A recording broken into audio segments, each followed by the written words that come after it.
Welcome to Believers IAS Academy. In this video, we'll actually take up a polity-based constitutional bodies, or a polity tidbit is what I can actually tell it about. So what is this tidbits about? Because as we have observed from prelims previous year question papers, we have seen that many constitutional bodies, statutory bodies or the non-constitutional bodies are in news from many times. That could be, for example, it could be a statutory body or the CAG, questions about CAG, or as you can see here, the Chief Election Commissioner is in news. The new appointment of the Chief Election Commissioner becomes very much important for us. Not only the immediate fact associated with it, but the constitution of the overall system, or overall what is this election commissioner is about, or his functions or his details about it. So that is why knowing the polity, understanding the polity in a better manner helps you to eliminate the options and also to helps you to choose the correct constitutional body or the non-constitutional body associated with that. So let us talk about many constitutional bodies. So this is an example now. In this video, the topic, the comprehensive topic for the discussion could be Chief Election Commissioner. But other constitutional bodies will be dealt in the upcoming videos. So let's have a complete discussion about what's Chief Election Commissioner, his tenure, his functions and everything about it. So keep it in mind, polity concentrate more on the constitutional bodies. The last part of your Lakshmikant and the categorization associated with it, their functionalities, their definitions is very much important for upcoming prelims 2021 as we have observed in the previous year papers. So let us jump on to the discussion of what is Chief Election Commissioner all about. So the present news is that recently the President have a keynote here. President appointed Election Commissioner Sushil Chandra as the Chief Election Commissioner. So Sushil Chandra is the present Chief Election Commissioner of India. He is appointed by a very prominent personality known as your President. For UPSC, knowing everything about President fetches you more than 5 marks, more than 5 to 10 marks in prelims, and majorly 20 to 30 marks in your mains examination. That is why give a key note on this personality, that is President, and his clemency powers, his discretionary powers associated with President is very much important. So that is why UPSC mostly concentrates on the President. Then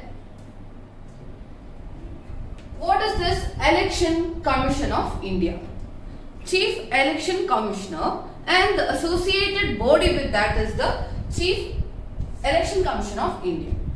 Election Commission was established in accordance with the Constitution on 25th January 1950.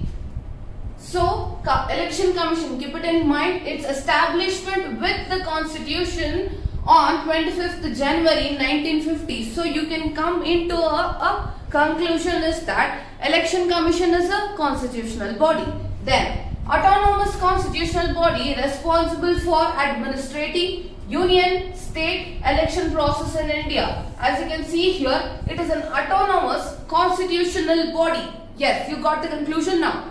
Election Commission of India is a autonomous constitutional body administering the election process in union, state and the other processes associated in India. So this was about the constitutional mandate of Election Commission of India. Then administers, this give a key observation here, it administers election to the Lok Sabha, Rajya Sabha, state legislative assemblies, state legislative councils and the office of President and Vice President of India. But there are some exceptions associated with ECI, that is Election Commission of India. They are, see, for example, the proper processes or the proper product is targeted to this kind of offices. That could be Lok Sabha, Rajya Sabha. You can actually make up a mnemonic for this: Lok Sabha, Rajya Sabha, State Legislative Assembly or the State Legislative Councils, President and Vice President. All this prominent 5 categories coming under Election Commission of India: Lok Sabha, Rajya Sabha, State Legislative Assembly, State Legislative Council, President and Vice President. I am reiterating these things because this topics becomes very much important in eliminating your options. That is why keep it in mind. These are the elections or these are the categories where ECI mandate comes under rule. What are the exceptions of this? Let us see. The exceptions are: it is not concerned with the election to panchayats. The third tier government, ECI is not associated with that. Then, and the municipalities in the state. Panchayats, municipalities is our exception. What are the exceptions? These are the exceptions: panchayats and municipalities. For this Constitution of India provides for a separate state election commission. So there is a separate aid for this also. That is, panchayats and municipalities are handled by state election commissioners. So this was the exceptional cases, and the jurisdictions of ECI comes to Lok Sabha, Rajya Sabha, State Legislative Assemblies, but not for the panchayats and municipalities. So this was the exception. Then, what are the constitutional provisions? As I told you, it was in accordance with the constitutional law of 1950. What are the constitutional provisions associated to it? The first point is its power, appointment and duties are mentioned in the part 15 of the Constitution. Part 15 of the Constitution, and Article 324, Article 229 and the Representative of People Acts are concerned for the Elections and Elections Commission of India. So these are the main category, just keep it in mind. 324 to 329. Under these articles, you will get the complete information of how elections are conducted in India. That could be our under the Act, Representation of People Act. Then the second point. Let us see what is this Article 324. Superintendence, direction and control of election to be vested in the Election Commission. They are giving the supreme power to the Election Commission. The conduction, the superintendence and the control over every aspects of an election, be it in a remote area or in a union territory or in a separate states, it is all vested with the Election Commission. This is very crucial information which is given in the Article 324. Keep it in mind. The whole supreme power vested with the Election Commission. Then, third point, Article 325. No person to be ineligible for inclusion in or to claim to be included in a special electoral roll on the grounds of religion, race, caste or sex. So that they are talking about the discrimination. So there is no such person to be ineligible in the inclusion above 18 years. The adult franchise, which is basically talking about. Then Article 326. Elections to Lok Sabha and legislative elections of state to be on the basis of adult suffrage. Yeah, that is the age limit they are talking about. Then 327, the power of Parliament to make provisions with respect to election to legislature. Power of Parliament. We saw the complete power vested with Election Commission here in 324. In 327, the power to Parliament to provision the workings of Election Commission is vested in Parliament in 327 article.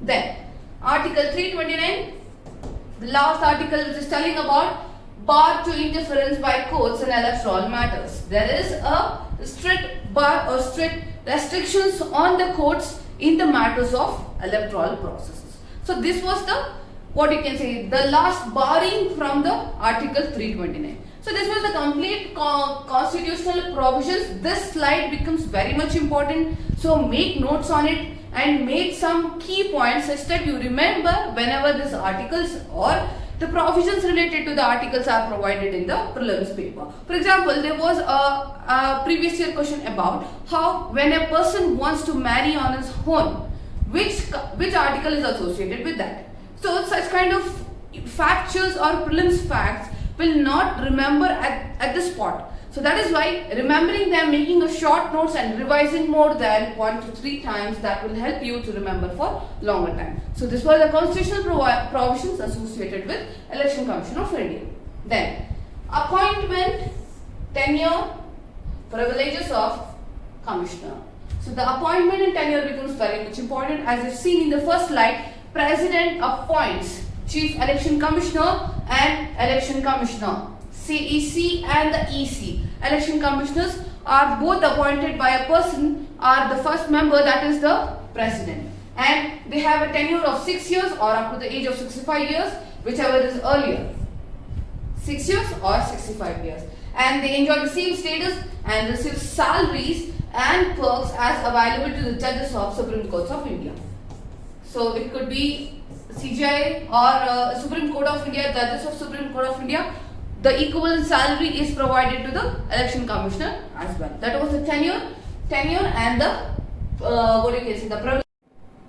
Thus, I conclude by the information regarding Chief Election Commissioner and the associated functions, the tenure and the functionalities related to Chief Election Commissioner. So for further current affairs videos, you can actually subscribe to our YouTube channel, Believers IAS Academy, for further more information regarding the polity tidbits and the many other initiatives of Believers IAS Academy. And you can also log on to our website believers.com for further information, for further daily current affairs, daily mains answer ratings, and you can also call us on number 9611005946 for further information regarding the foundational courses, interview guidance, and you can also follow us on social media platforms such as Instagram, Facebook, Twitter, and get the complete information of UPSC examination. Thus, I conclude by this, and thank you.